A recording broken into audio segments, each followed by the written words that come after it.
नमस्कार। आज हम बात करने वाले हैं जेम्स ओ शॉग्नेसी की एक बहुत ही जानी मानी किताब what works on wall street के बारे में। हाँ, ये किताब खास इसलिए है क्योंकि ये सिर्फ अंदाजों पर नहीं बल्कि बहुत सारे डेटा पर आधारित है। बिल्कुल, मतलब पूरे 52 साल का डेटा कॉम्पस्टैट डेटाबेस से, जिसमें हजारों कंपनियों का रिकॉर्ड है। तो ये सिर्फ हवाई बातें नहीं है। सही कहा, ये डेटा ड्रिवन अप्रोच है कि शेयर बाजार में असल में क्या काम करता है। तो हमारा मकसद यही है कि इस शोरगुल से हटकर उन सबकों को समझें जो इतिहास और डेटा हमें सिखा सकते हैं बेहतर निवेश के लिए। बिल्कुल, चलिए देखते हैं कि ये डेटा क्या कहता है। तो सबसे पहली और शायद सबसे जरूरी बात जो किताब कहती है वो क्या है? अनुशासन, मतलब डिसिप्लिन। किताब का मूल तर्क यही है कि शेयर बाजार बिल्कुल रैंडम नहीं है। कुछ रणनीतियां हैं जो लगातार काम करती हैं और कुछ हैं जो नहीं करती, और सफलता इस पर टिकी है कि क्या आप एक टेस्टेड रणनीति पर टिके रह सकते हैं। खासकर तभी जब वो शायद थोड़े समय के लिए अच्छा ना कर रही हो। हाँ बिल्कुल, यही तो मुश्किल है। ज्यादातर निवेशक और यहाँ तक कि प्रोफेशनल मैनेजर्स भी भावनाओं में बह जाते हैं। वो टिक नहीं पाते, डर या लालच में फैसले ले लेते हैं और इसीलिए अक्सर वो एक साधारण इंडेक्स को भी बीट नहीं कर पाते। अच्छा, तो ये अनुशासन की कमी ही असल वजह है? काफी हद तक हाँ, डेटा यही दिखाता है। वो अपनी रणनीति छोड़कर खबरों या टिप्स के पीछे भागने लगते हैं।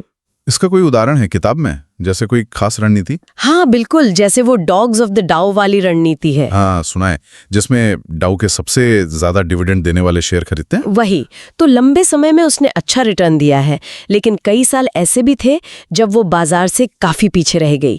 और ऐसे ही मुश्किल दौर में लोग हिम्मत हार जाते हैं, जबकि डेटा कहता है कि टिके रहना चाहिए था। ये तो दिलचस्प है। और वो वैल्यू लाइन फंड वाला किस्सा? अरे हाँ, वो तो और भी कमाल है।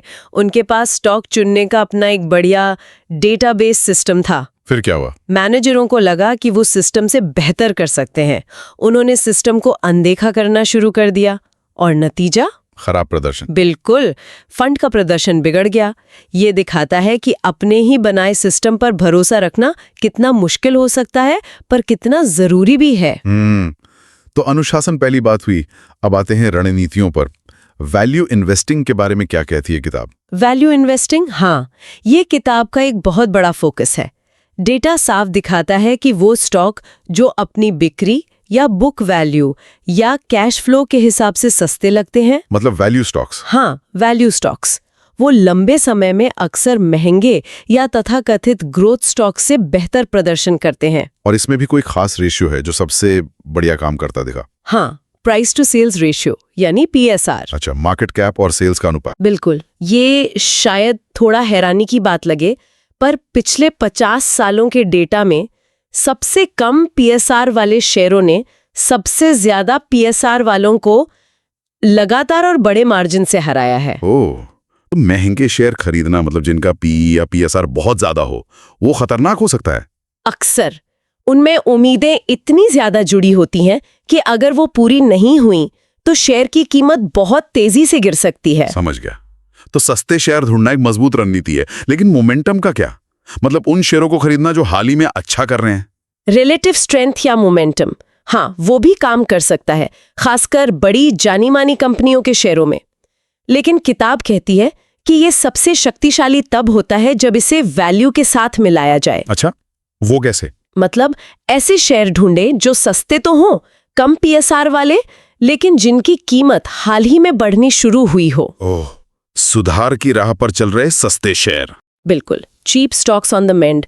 सिर्फ मोमेंटम देखना या सिर्फ वैल्यू देखना काफी नहीं है, दोनों का मेल ज्यादा असरदार हो सकता है।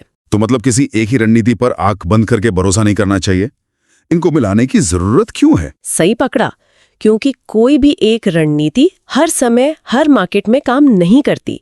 बाजार बदलता रहता है। इसीलिए किताब ये भी कहती है कि अलग-अलग साबित हो चुकी रणनीतियों को मिलाना फायदेमंद है। जैसे वैल्यू और मोमेंटम को मिलाना। हाँ, वो एक तरीका है।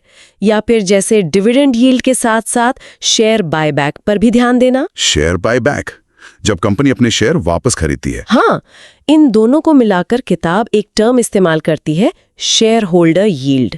ये दिखाता है कि कंपनी कुल कितना पैसा शेयर धारकों को लौटा रही है। अच्छा, ये तो एक ज्यादा कंप्लीट पिक्चर देता है। बिल्कुल, और ऐसा करने से मतलब रणनीतियों को मिलाने से आपका रिस्क एडजस्टेड रिटर्न बेहतर हो सकता है। मतलब कम रिस्क में बेहतर मुनाफा। हाँ, या कह सकते हैं कि पोर्टफोलियो में थोड़ी स्थिरता आती है। बाजार के उतार चढ़ाव झेलना आसान हो जाता है। ये एक तरह की स्ट्रेटेजिक डाइवर्सिफिकेशन है। तो कुल मिलाकर इस पूरी चर्चा का सार यही है कि निवेश के फैसले जज्बातों या बाजार के शोर शराबे पर नहीं टिकने चाहिए। बिल्कुल नहीं, बल्कि लंबे समय के डेटा, सबूत और एक अनुशासित नजरिए पर आधारित होने चाहिए।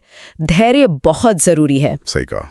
और जाते जाते सोचने के लिए एक बात छोड़ जाती हूँ। हाँ, जरूर। अगली बार जब बाजार में किसी हॉट स्टॉक या नई क्रांति का बहुत शोर मचे, तो क्या हम एक पल रुककर ये सोच पाएंगे कि भाई पिछले 50 साल का डेटा क्या कहता है?